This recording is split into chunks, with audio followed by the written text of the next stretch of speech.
Bendiciones con todos. Tema 162, las verdades de la palabra de Dios. Hoy, Jesús camina sobre las aguas, parte 1, y utilizamos Mateo capítulo 14, versículo del 22 al 33, que dice lo siguiente.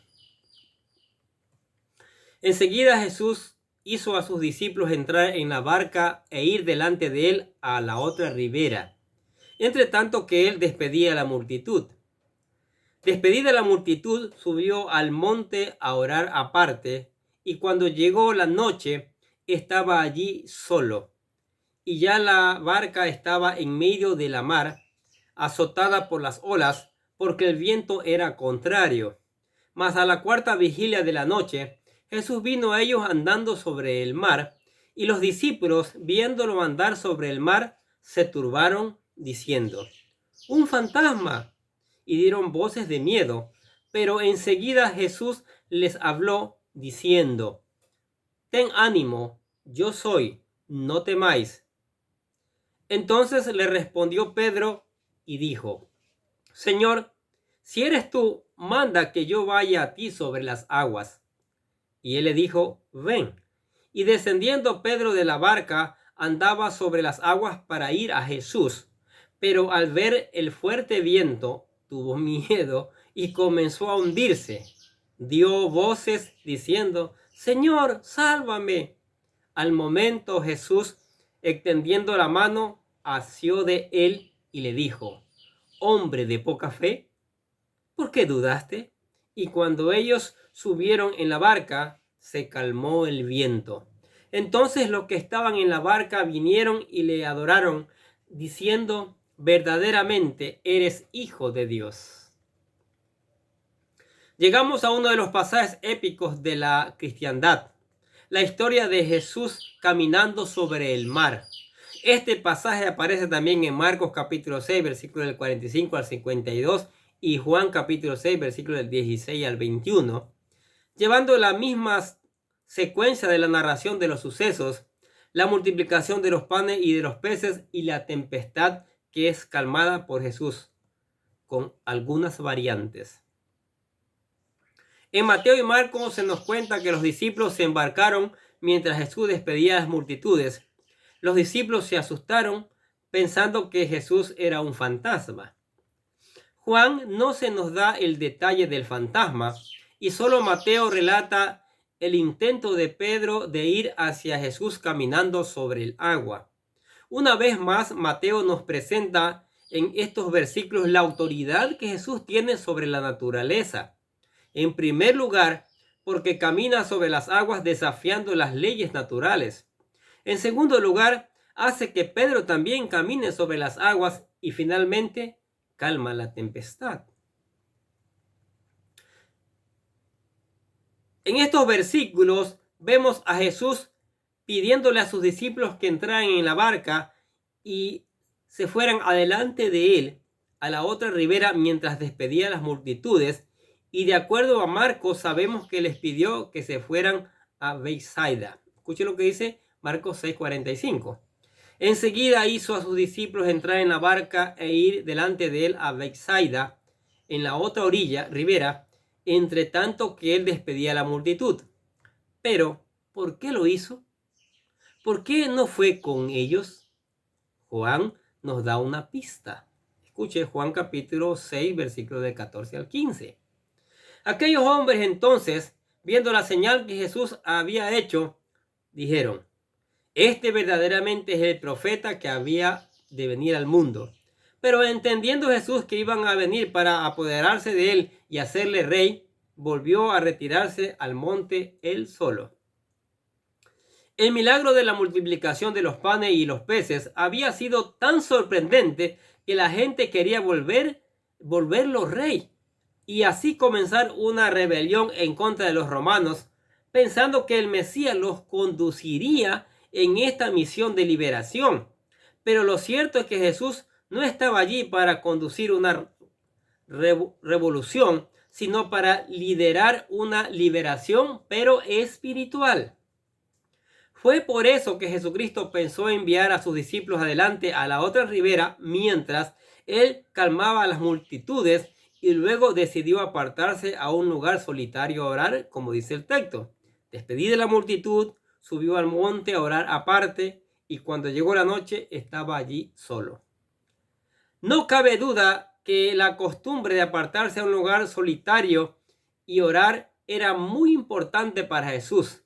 Y esto lo vemos también en Lucas capítulo 5, versículos del 15 al 16. Escuche. Pero su fama se extendía más y más, y se reunía mucha gente para oírle y para que les sanase de sus enfermedades.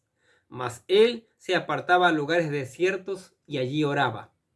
También Marcos capítulo 1, versículo 35 dice: levantándose muy de mañana, siendo aún muy oscuro, salió y se fue a un lugar desierto y allí oraba. La terrible tempestad. Leemos vuelta el versículo 24 y 27 de Mateo 14. Y ya la barca estaba en medio de la mar, azotada por las olas, porque el viento era contrario. Mas a la cuarta vigilia de la noche, Jesús vino a ellos andando sobre el mar. Y los discípulos, viéndole andar sobre el mar, se turbaron, diciendo: ¡un fantasma! Y dieron voces de miedo. Pero enseguida Jesús les habló, diciendo: tened ánimo, yo soy, no temáis. De acuerdo a Juan, los discípulos habían remado alrededor de 25 a 30 estadios, que equivalen aproximadamente a unos 5 o 6 kilómetros. Escuche lo que dice Juan capítulo 6, versículos 17 al 20. Estaba ya oscuro y Jesús no había venido a ellos, y se levantaba el mar con un gran viento que soplaba. Cuando había remado como 25 o 30 estadios, vieron a Jesús que andaba sobre el mar y se acercaban a la barca y tuvieron miedo. Mas él le dijo: yo soy, no temáis. Un viento contrario se había levantado amenazando con una tormenta, lo cual los había dejado muy exhaustos, y Jesús los veía. Miren lo que dice Marcos capítulo 6, versículos 47 y 48. Y al venir la noche, la barca estaba en medio de la mar, y él solo en tierra. Y viéndolos remar con gran fatiga, porque el viento les era contrario, cerca de la cuarta vigilia de la noche vino a ellos andando sobre el mar y quería adelantárseles. La cuarta vigilia había caído, lo que significaba que era entre las 3 y las 6 de la mañana, lo cual nos sugiere que estaban bastante oscuros, lo cual debió haber causado un ambiente de mayor temor al verse cansados y las olas que posiblemente los alejaban cada vez más y más de la orilla. Cuando las fuerzas desaparecen de los cansados brazos de los discípulos, Jesús se decidió a acudir a ellos. Y eso es lo que Jesús hace con nosotros cuando las fuerzas desaparecen y creemos que las olas contrarias de las adversidades nos arrastran. Jesús acude a nuestra ayuda para impedir que nos hundamos en las dificultades.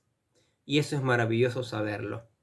Los discípulos estaban tan cansados que cuando vieron acercarse a Jesucristo se asustaron y le confundieron con un fantasma. Pero Él los alentó hablándoles en medio de la madrugada para crear en ellos confianza. Dice Marcos capítulo 6, versículo 49 al 50 lo siguiente: viéndoles ellos andar sobre el mar, pensaron que era un fantasma y gritaron, porque todos le veían, y se turbaron. Pero enseguida habló con ellos y les dijo: tened ánimo, yo soy, no temáis. Qué hermoso es saber que cuando sentimos desmayar en medio de las adversidades, hay uno que está cerca de nosotros y evitará que nos hundamos. Mire lo que dice Isaías capítulo 43, versículo 2. Cuando pases por las aguas, yo estaré contigo. Y si por los ríos, no te anegarás. Cuando pases por el fuego, no te quemarás, ni la llama arderá en ti. Bendita la palabra, ¿no es cierto? Esta promesa nos pertenece. Debemos estar conscientes de que Jesucristo participará que nuestra barca no se hunda, sin importar cuál fuerte sea la tormenta que estemos atravesando. Él está allí dispuesto para ayudarnos. ¿Qué les parece? Jesucristo, el Dios Todopoderoso, que está dispuesto a calmar cualquier tormenta que tengamos en nuestra vida. Pero hay que dar los pasos correspondientes. Venir a Él, pedir perdón por nuestros pecados, pedirles que nos limpie con su sangre preciosa, pedirles que nos llene con su Espíritu Santo y comenzar a alimentarnos para que nuestra fe crezca cada día con la palabra de Dios. Y Jesucristo, las tormentas que tengamos o las tormentas que vengan en nuestras vidas, Él nos va a ayudar a sobrellevarlas, a pasarlas. ¿Sí? El salmista dice, aunque ande en valles de sombra de muerte, no temeré porque el Señor está conmigo. Salmo 23. Y es maravilloso, ¿no es cierto? Amén. Padre, te damos gracias por tu palabra. Ella es maravillosa, ella es fiel. Ella nos enseña, ella nos prepara, ella nos redarguye. Ella es más cortante que toda espada de dos filos. También te damos gracias por tu amor, por tu misericordia, por tus bendiciones que son maravillosas, Señor. Gracias. Gracias. Mil gracias, Señor. En el nombre de Jesús. Los bendecimos también a ustedes en el nombre de Jesús. Gracias por escuchar la palabra de Dios. Sigamos escuchando, sigamos aprendiendo, sigamos poniendo en práctica en nuestras vidas estas palabras. Y también enseñándola a otros. Eso es muy importante. Que tengan un excelente día lleno de bendiciones.